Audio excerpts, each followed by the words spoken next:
All right, at this point, we had a lot of experience with position versus time graphs. We know that the slope of a position versus time graph is equal to velocity. We know the velocity is a vector, so direction matters.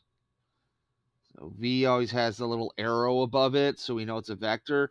In a position time graph, though, here's one where you get a little more complicated movement. If you remember the tortoise versus the hare, like the tortoise went in one kind of slow, steady pace, but the hare started out quick and then sort of took a break, took a nap, and then had to pick up the pace again and try to finish the race. This position time graph could be made, with multiple lines and different slopes. You don't have to be going the same velocity the whole time. So let's describe the student's motion walking to school. Let's say in this first section that the student started at a steady pace, and we encounter a horizontal line next. Every time you see a horizontal line in a position versus time graph, you know that the student stopped because there's no change in position. Position didn't go up or down, so that means they are stopped. The next part, they looks like they picked up their pace a little bit. So they got a little dander in them and started to go quick. So the student went quicker. And then they started to maintain a steady pace all the way to the end. It took them 60 seconds. So it finished. They finished with a steady pace.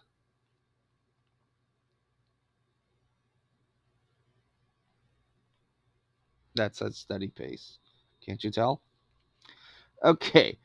We need to interpret the data here. So let me zoom in a little bit so you can see what I've written already. During what time interval is a student moving the fastest? I looked at my chart and I estimated between 33 seconds and 37 seconds. That's when they were going the fastest. That was this interval here. And we want to determine the average velocity in that time. So my initial position was 40 meters west or negative 40. My final position was 50 meters west or negative 50. Remember, west means negative. My time was between 37 and 33 seconds. So that's my time two and my initial time. So negative 50 over negative 40. Uh, negative 50 minus negative 40 over 37 minus 33. All right, so let's go in the calculator and do that. So we would say parentheses uh, negative 50 minus negative 40, close parentheses, divided by 37, keep the parentheses for that too, 37 minus 33, close parentheses, and hit enter, and I get negative 2.5. Negative 2.5 meters is a fine answer, or if you want to say westward, you can literally keep it just 2.5. So 2.5 meters to the west, or say negative 2.5 meters. Remember, velocity is direction dependent. All right, let's zoom it out a little, not too much, and answer this question. What's the meaning of the horizontal line? You want to prove it by determining the slope. So we said that the horizontal line, the person is stopped.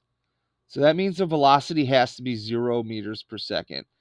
Given my displacement is 0, I'm going to do 0 divided by the time. Now, I estimated the time between 33 and 22 seconds. My initial position was negative 40. My final position was negative 40. So, if you don't believe me, believe the calculator. Negative 40 minus negative 40 divided by, 33 minus 22, I get 0. So, my average velocity here was 0 meters per second. So yes, we were stopped. The last part of this page, you want to look at the student's average velocity. We're going to compare this student's velocity to our first chart. All right, in our first graph, we went 80 meters to the south in 60 seconds. In our second one, we went 80 meters, excuse me. In the first one, we went 80 meters west. In the second one, we went 80 meters south. So, as it turns out, their displacement is both 80. Their time is both 60. Their velocity is both 1.13 meters per second. All right. But their directions are different. So you would have to say for the first one, it's negative 1.3 meters per second, or you would have said 1.3 meters per second to the west. And for the second chart, you would have said negative 1.3 meters per second or 1.3 meters per second to the west. So kind of cool how even with multiple stops and slow down and speed up here, that this person took the same average velocity as this person. It kind of reminds me of the tortoise and the hare, where the hare took a detour and a break, and the tortoise kept going slow and steady. I'm sure there's a lesson there somewhere. All right. Looking at my next page, this is page 24 in the book. We're going to examine the position time graph for track practice. So we want to describe the track runner just from this. Now we remember that the horizontal meant stopped. So anytime we see these horizontal lines, that person is stopped.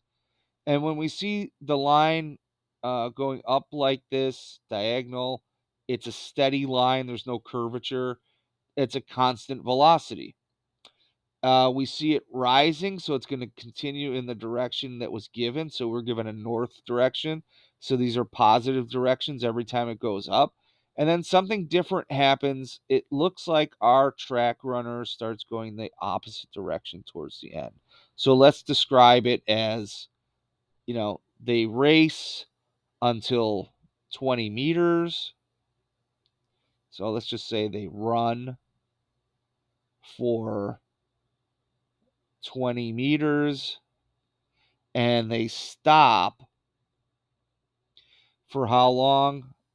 Looks like about 5 seconds.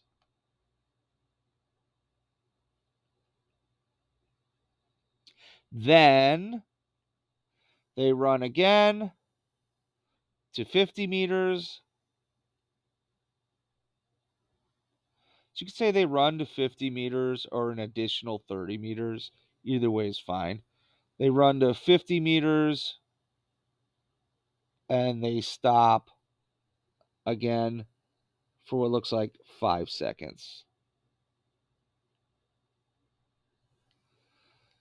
They're going to run again all the way to about 75 meters.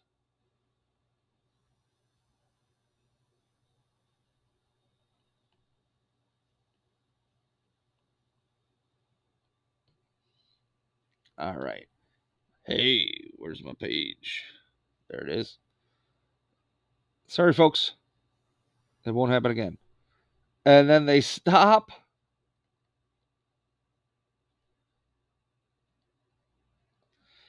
Up here.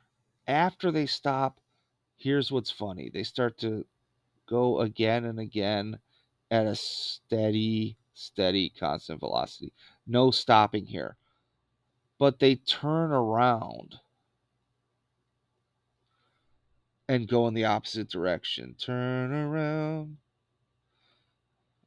and go in the op direction. Hey, I tell you, folks, these touchscreens are touchy. So if they were starting out going north, when they get to about, you know, 27 and a half seconds, it's when they start to turn around. So to answer our question, what is the runner doing at the horizontal lines? They're stopped, yo. They're taking a break, taking a breather. And if we have to find the average velocity of the last section, all right. First of all, the last section's final displacement is 0. Initial displacement is 75. The last section's final time is 40 seconds. Their initial time was about 27.5.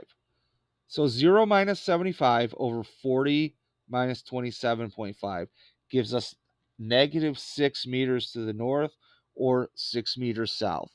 Let's try that in the calculator.